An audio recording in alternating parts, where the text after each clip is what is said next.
and be a little bit more aggressive with this money and test some things out and don't have this fear of failure that's there. I think any organization that has that kind of approach is going to be open to innovation, is going to be open to change. I like that idea of how do we have that within an organization that then allows them to go off and experiment, to go off and test the waters on this AI world that we're living in. More often than not, the answers are inside the organization. And let's tap into these people. Let's tap into the processes that we have to come off and be innovative. Welcome to the How Leaders Think podcast, a show that transforms you by renewing your mind and giving you new ways to think. I am your host, Kenny Lange, and with me today is the John Alday. Alday Air Day. I'm just adding that part in. You won't find him by that term.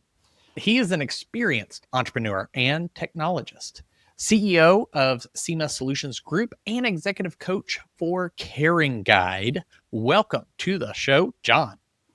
All right. Thanks, Ken. Appreciate you having me on this beautiful June when we got College World Series going on. I'm a big time Longhorn fan. We didn't do too well in baseball, but we got the girls playing in Oklahoma City on Wednesday, and I'm actually going to be going down there to cheer them on and all, but appreciate you having me and look forward to talking to you.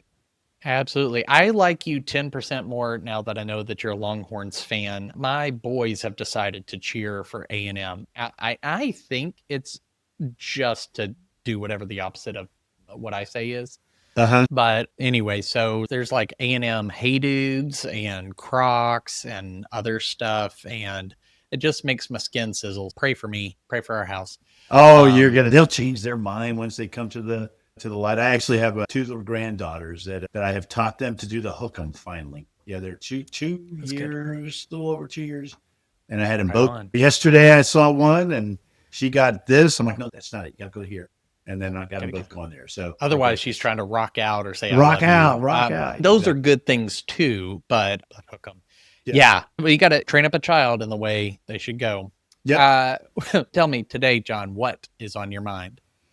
Yeah, and it's not just today. It's been for a while. We all talk about AI and what have you. And over the past couple of years, my passion's really been around how I can help nonprofits and how, especially coming out of COVID and a lot of the financial challenges and then personnel challenges and things of that sort. You got a lot of nonprofits right now that are being challenged financially, but also being challenged from a workforce standpoint. And there's this buzzword that everybody thinks, you know what, I can use it and then I'll be able to write great emails. There's a whole lot more that you can do than that. And so what's on my mind is, how do we embrace it, but also understand the challenges that are inherent about it, and how can nonprofits specifically start to look visionary perspective on how they might be able to incorporate some sort of a philosophy that allows technology to really take them to another level. Yeah, man, this is top of mind. I've listened to 3 AI podcasts while driving to and from Fort Worth this morning. So a lot of the stuff is top of mind, but what you bring up is something that the host of that show, Paul Reitzer, it's the artificial intelligence show. I highly recommend it. Okay. But he was talking about companies that are trying to adopt, any organization trying to adopt AI needs to have a policy that governs, like, what are our use cases? Where does it fit in? Where doesn't it fit in? Like, where does it cross maybe a moral or ethical or legal boundary for us? Obviously, nonprofits may have some unique legal circumstances given the nature of certain grants. They may be federal, they may be state, they may be tied to a foundation, and that comes with conditions. So there may be some external forces working, I'm not going to say against, but maybe additional constraints that nonprofits have to consider when trying to decide how they would integrate a technology like AI. Because it's not just, new version of Gmail or Google Workspace or Outlook or whatever's out. This is a substantive change to the way in which work is done. And to be honest, in my opinion, the way life is lived. How What are the conversations you're getting into and the things that you're hearing in your circles about do we bring it in? Is there just skepticism, or are people really wrestling like we want to bring it in, we just don't know how to set healthy boundaries with it yet? Yeah, I think it's more the latter. The conversation has changed significantly over the last 12 months. When I have my father now using ChatGPT to help my sister with what computer she should buy, you kind of really made the jump over there. The Yeah, yeah. Gonzalo's over there using some of those tools. So you have a lot of folks that have started to use that in their personal life, and they see what it might be able to do professionally, but they are concerned, right? Are they opening up all of their IP, their knowledge, and all of the stuff that is within the four walls of our organization?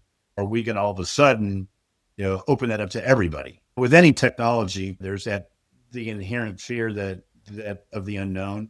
What I like to talk to people about is how do we start to create a path that allows you to engage there? Because there's certain things. AI has been around, Kenny, you probably know this, for a long time. Shoot, when I was first using Pandora, and all of a sudden, whatever I did, my outfield music was playing all these other music that sound like outfield, right? That's AI, right? So how do we start to look at it and then see where it might fit within the organization that has a limited amount of exposure, but then create that governance model to really start to see how I can incorporate this.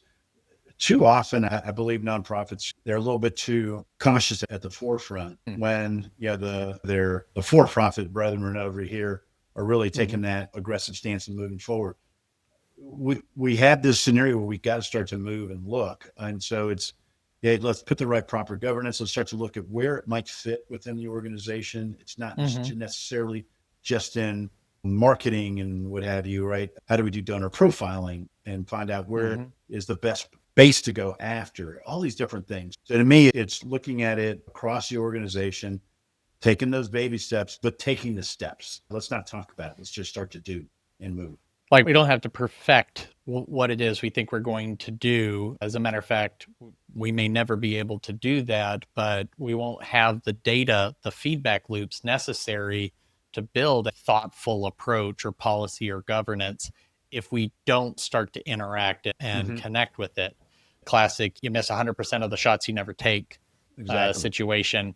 One thing I would love to hear you dig into a little is that what is the belief or the prevailing wisdom in the nonprofit sector that leads to that lag behind in adoption, that more cautious and sometimes to their own detriment? Where is the root of that belief system? Because it's not just one or two nonprofits do it. Like I see it too in the clients that I work with that are nonprofits and the people I speak to.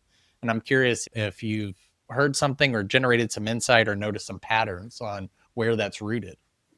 Yeah, I don't know if this is just John Alday's opinion or this is the prevailing wisdom around it. But when you're in a nonprofit scenario, you're working with other people's money, right? And you got that inherent responsibility to do well, to do good with these donations.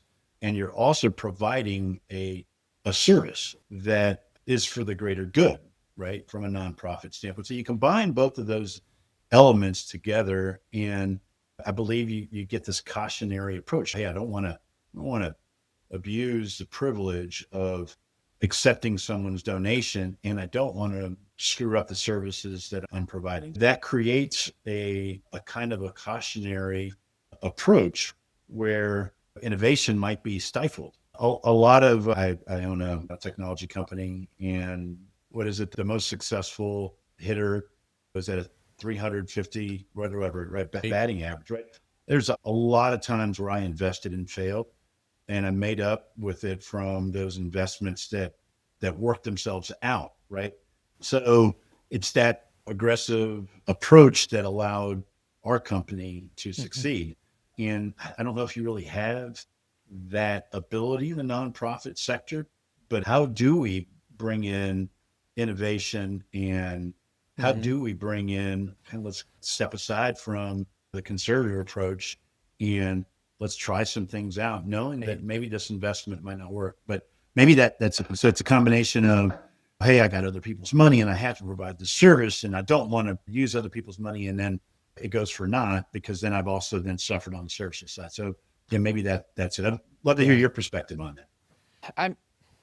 Again, I hate the term devil's advocate because I think he has enough advocates in the world. But the other side that comes to mind, because I'm a firm believer that nonprofit is just a tax status. It's not a growth strategy. Apart from that, there's really not too many differences.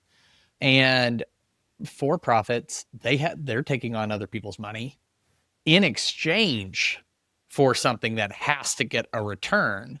Something a coach of mine said once, he goes, and I don't know, it made sense to me. It's like a blinding flash of the obvious. But one of the other like key differences besides tax status is that there's a separation between the financial transaction and the end consumer. In for-profit, that's the same person. Yeah, nonprofit, those are two different groups, right? Like donors and then program service recipients, clients, customers. Everybody uses their own terminology.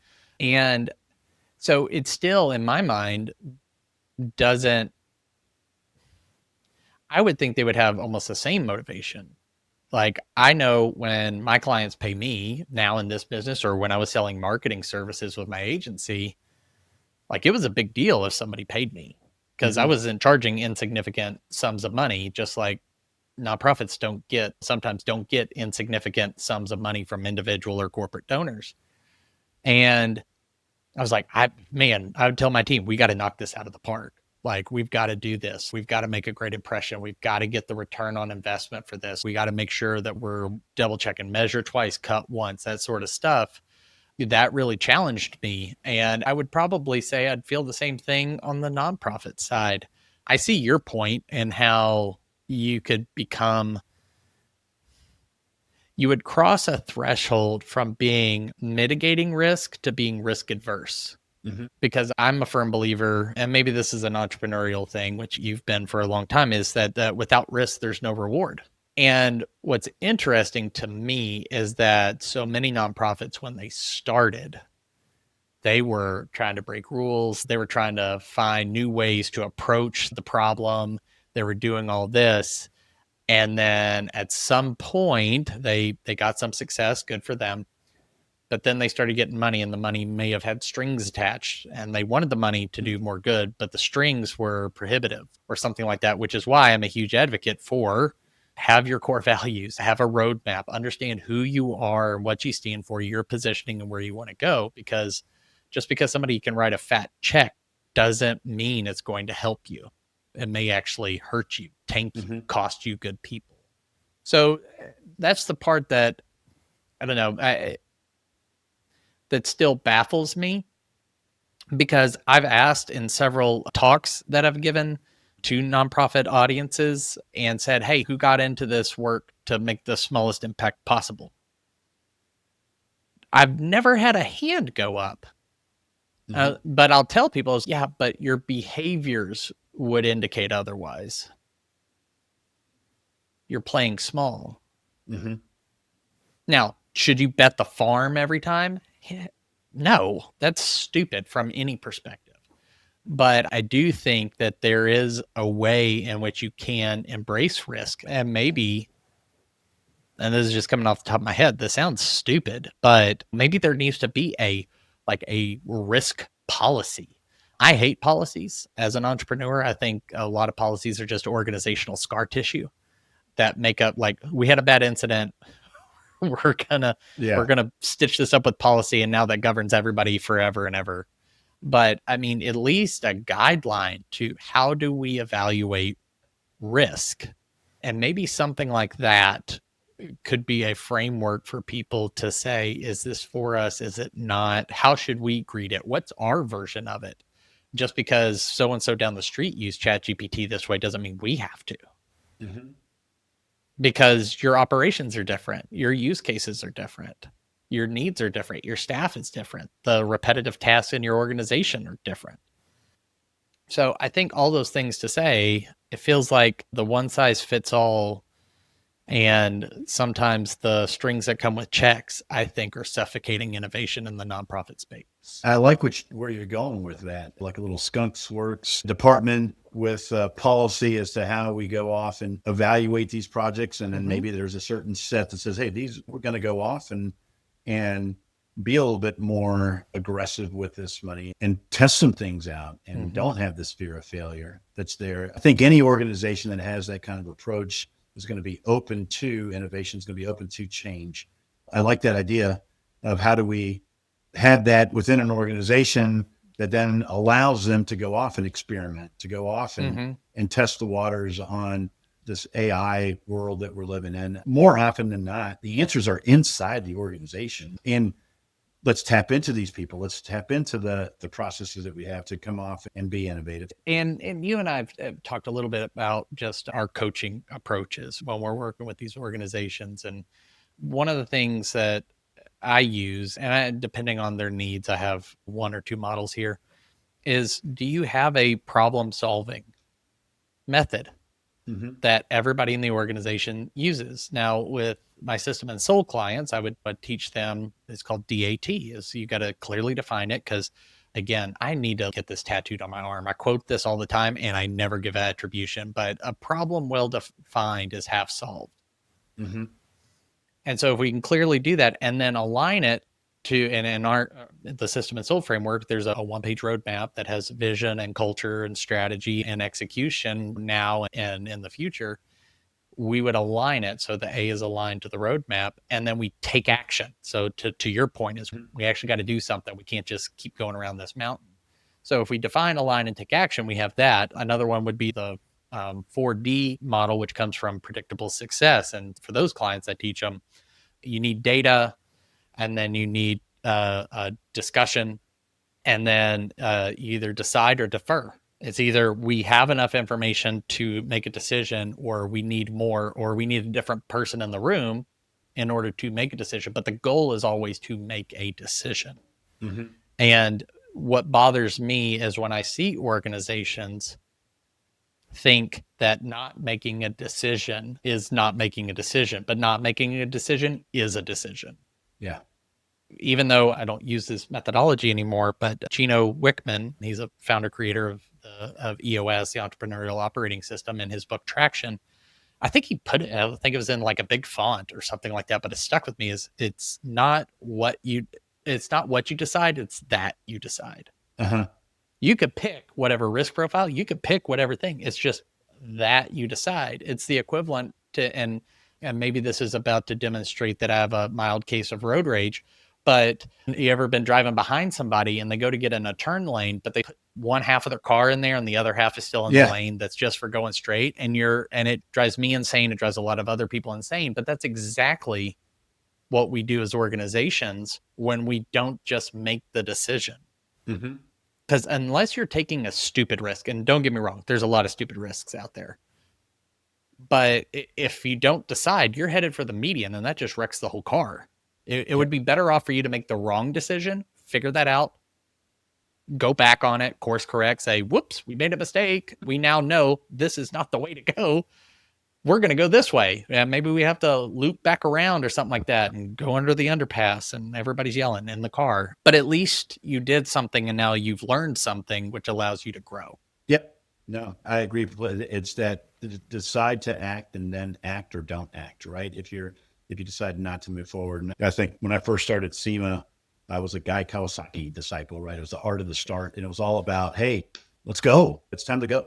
And too often we get ourselves stuck where we're just like, you're analyzing this and maybe I don't want to do it. But as a leader, sometimes you just got to make the decision. You got to move forward. And you're right. The decision might be the wrong one, but if you're a vulnerable leader, if you have the ability to take a step back and truly self-assess where things are, you can make a change, you can make a pivot, and it's all still part of the whole plan. Everything that happened before helped you get to where you're going to go. And it is, let's move forward, let's get started. And circling back to that AI, I think if the leaders can say, yes, we are going to incorporate this, and then we can start to put the pulse, we can start to do the things that can get us down that roadmap so that 5 months, 12 months down the road, we're a lot further versus just considering, are we going to do this or not? Yep, completely agree.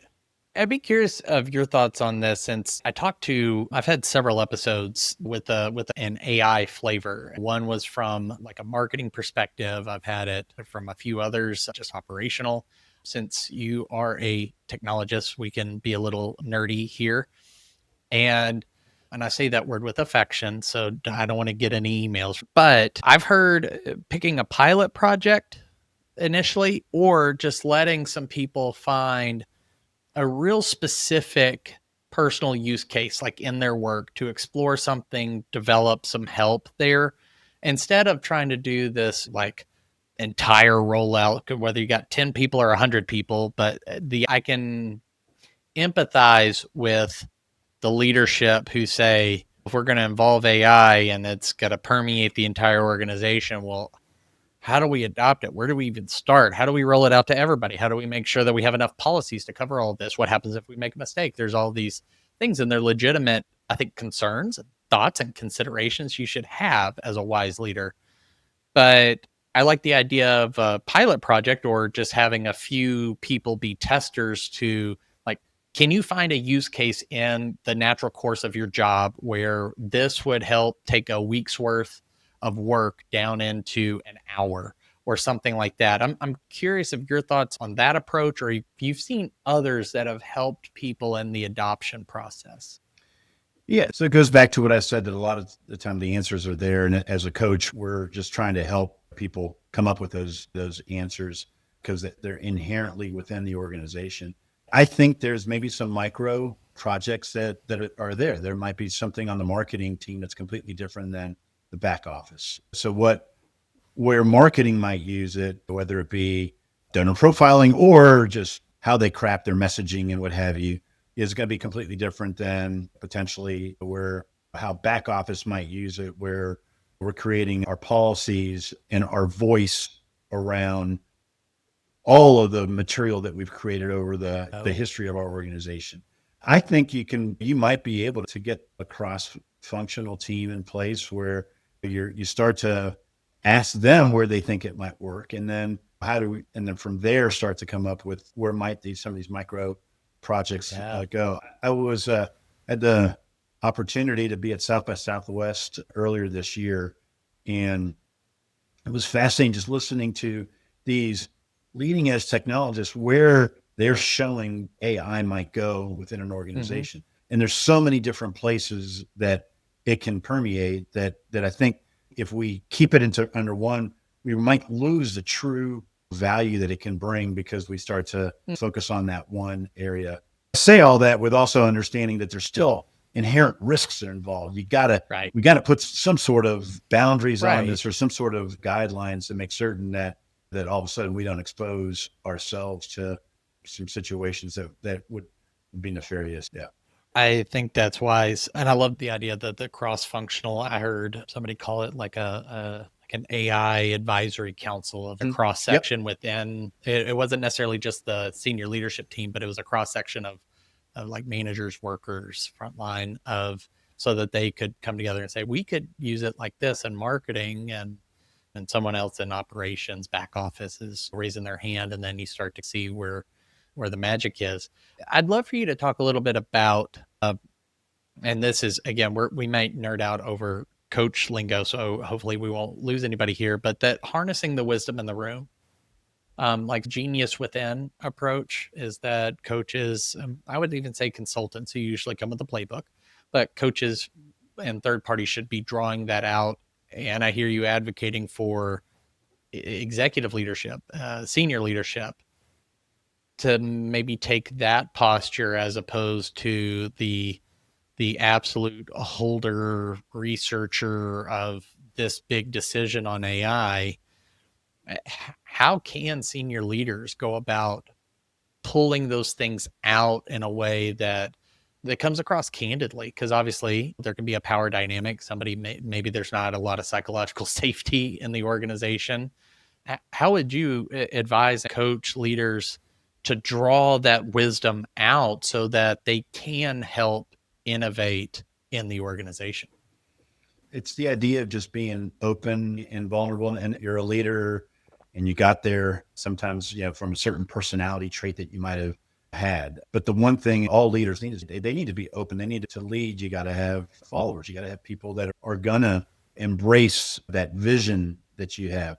Bringing them into the process creates a scenario where that vision can be not only manifested, but accelerated, right? And so I think a leader being open, understanding their organization, understanding who the managers are that they can lean on and they can listen to, are going to be candid, right? We don't want an echo chamber where they're just going to tell us exactly what we want to hear. And bring those into the fold where we then can take I've had the luxury of, I'm actually studying at UT Dallas right now, and my last class was change management. So it was interesting just listening, to all the stuff that we but then seeing it all in a formulated class. The leader that can harness the talent that's in the room by being open to their suggestions, by asking the questions the right way. As an executive coach, how we ask the open-ended questions and how we're really not trying to come up with our agenda and our suggestion, but allow that person to come forward with where, based off of their experiences, what they can do. So I think it's just being open and identifying those that can help, with the mission. That there's influencers in your organization all over the place. So how do you take those influencers and you get them to buy into the vision that you have in the vision? For a nonprofit, it's clear and center. It's that service that you're providing. And all we're trying to do is provide that service into a greater reach, and to do it as efficiently as possible. And I think you bring those folks in and then make yourself open to those suggestions and you move forward. I love that. And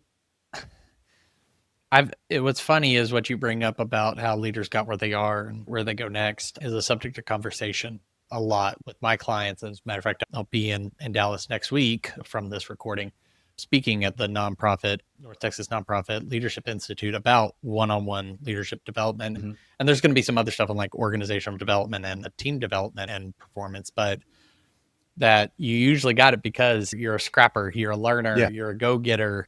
And then someone says, okay, now I need you to understand this. And if you haven't spent your life in technology, but you're like, I'm a really good HR person, I'm a really good salesperson, I'm not a technologist, I'm not an IT wizard, it's like my fifth grader has to help me use my cell phone sort of person.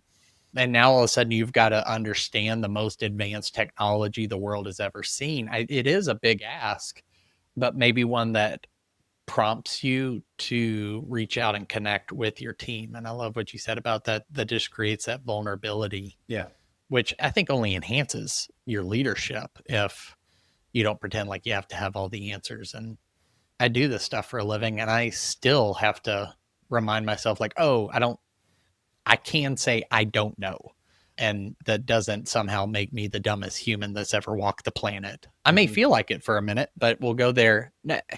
And what I'd add on that, Kenny, by the way, is just if I got some of my past managers that have worked for me or employees, they would have thought, geez, John, I wish you had come up with this approach 10 years ago. So I've gone to his coaching classes a lot sooner. Yeah, because how I got to where I was is different than where I know where we need to go. Right. Yeah. And so it's that idea to just be open and be vulnerable. And you do that, I tell you, there's so much more that your organization will be able to achieve. Yeah. That's something I don't think in any of my conversations or even away from the show, now that I think about it, is the link between vulnerability and innovation. I talk about it a little bit with the 4 stages of psychological safety, and you hit challenger safety and that's the innovation threshold, but just that vulnerability piece leading to innovation, I think, is a connection that a lot of people, myself included, apparently, maybe wouldn't have thought of. It feels like that idea comes in through the side door, which are like my favorite ideas. I'm like, oh, wow, that's a different flip on it. Yeah. So now you've given me something to chew on the rest of the day. Thank you. I'll be distracted. I'll have to go throw it in ChatGPT's deep research and there you go. Explore all the linkage. Now, we have different leaders at different positions that listen to the show. And if they're listening to this, whether they have the authority to really change some things, or maybe they are just an influential person, they're a manager, but they're not at the senior level and they're on their way up. If they wanted to start to make moves and maybe make a case for introducing AI in their nonprofit to make sure, hey, we just because maybe our cause is rooted in timeless human decency doesn't mean we can't push innovation in our organization and how we operate. What's something that they could do in the next 24 hours, spending little to no money, to start to make that case and introduce it into the organization? I would say I'm a big believer in that one-on-one communication. Yeah, just Mm-hmm. yeah, that physical. Hey, let's sit down for a cup of coffee. You're at the break. Yeah, the break room. I don't know if there's many break rooms anymore, but just I would say what you can do in the next 24 hours is just who your people are. Just Yeah. call up and say, hey, I want to talk to you about this, about AI, Mm-hmm. right? I mean, how it might be able to, and just have a dialogue with Mm-hmm. somebody who you deem as an influencer, or you deem that has an impact much greater than what they're doing on a day-to-day basis within their organization, and just having that one-on-one discussion, just to hear that person's perspective on, Mm-hmm. because we're all using it already, right? So it's just, how do we Yeah. have that dialogue? So that'd be one thing that they could do that will also help them as a leader. Anytime you're connecting with an employee, that's that. And then if on the flip side of just what you want to do on your own time, it might be just thinking about that one task, that one thing that's always there, but you go, God, it shouldn't be this hard. And then just Right. to spend the think time on how I might be able to tackle this from an AI, from a perspective that will, that ChatGPT or Gemini or any of the ones that are out there might be Mm-hmm. able to get to assist. But it's really, let's spend some of that time, that think time, that Mm-hmm. relationship time over that Right. 24-hour period, and then let that be the seed to where things go for you. Yeah. No, that's really good. I would add maybe like a part B to your second point, because I love that. Just step back and imagining, which is in both of those, is look, let's just step outside of the world we have right now. We have the shared outcome. Let's imagine how we could get there in a more effective, efficient way. Is you can use the free version of GPT or Mhm. Claude. I think there's one for Gemini as Gemini's well. out there. I'm a big Google user. Gemini is phenomenal. And there's this thing called Notebook LM, Kenny. I don't know if you've Yes. Notebook LM is a game changer for your organization. When you can Mm-hmm. create a language model that's specific to your language, the data that Mm-hmm. you're feeding it, and do that right Yeah. on the fly. But yeah, definitely using one of those guys. But you could even ask it and say, I've started using my custom GPTs because I have a few of Yeah. them as their thought partners now of, I'm thinking of this. I want to arrive here, but I don't want this to happen, but I do need this to happen. Yep. What are the possible options? Please help me brainstorm. And it'll just start throwing stuff out, because one thing I've found is most people are better editors than they are inventors. Mm-hmm. That works a lot in like copywriting and things like that, is I can tell you what a bad idea is. So if you just have GPT spit out some bad ideas and then you narrow it down and then you just keep going down a Yep. rabbit hole, which by the way, you can end up in a rabbit hole. I've been in a few of them lately, but even the free versions can really help you there. So if you want to have some think Absolutely. time, or if you Yep. want to have some collaborative think time, there's that too. John, I know that there's probably 37 other topics that you and I could cover in great detail, but we're going to save that for more episodes. If people wanted to know more about you, more about Cima Solutions or CaringGuide, your work, where would you send them? Yeah. Yeah. Probably my LinkedIn profile that I provided Mm-hmm. you is a good starter. I think I'm at that point in life where, really where my passion lies around some nonprofits, the Children's Advocacy Center of North Texas, or CASA, understanding those groups and the impact that they have in your community. It is huge. So I would really probably more direct people to, hey, look at those organizations, see their Mm-hmm. impact, and understand what they do. And if you're in a position where you have the ability to donate to one of those, then press on that button and donate with those guys. But yeah, you'll get no argument from me on that. Love the work that children advocacy centers all over the place, because they're everywhere. But I love the work that they do and how they help and trying to make the world a little bit better for children. John, thank you so much for your time. This was really fun, and hopefully we're going to grab that coffee soon. I think break rooms are just like Starbucks and Panera and coffee shops. Yeah, that's basically the new break room. It's outsourced break rooming. I don't know. Yeah, we'll workshop it. I'll put it into GPT and see if there's a better term. There you go. But thank you so much. And to the listener, thank you so much. And I say one because I'm just speaking to one person, because that's what all the podcast manuals and guides and experts say. You're talking to one. But I really do appreciate and do not take for granted that you spent any time listening to this podcast. It really does mean a lot to me. It would also be a big help if you could let me know some feedback, leave comments, ratings, reviews, things like that, to let me know what you want to hear, what you want to see, because this is also on YouTube as well as all the major audio platforms. I enjoy these conversations, as you can tell, but I make them for you. And I want to make sure that I'm bringing valuable conversations, perspectives, topics that you care about. But until next time, change the way you think, you'll change the way you live. We'll see you.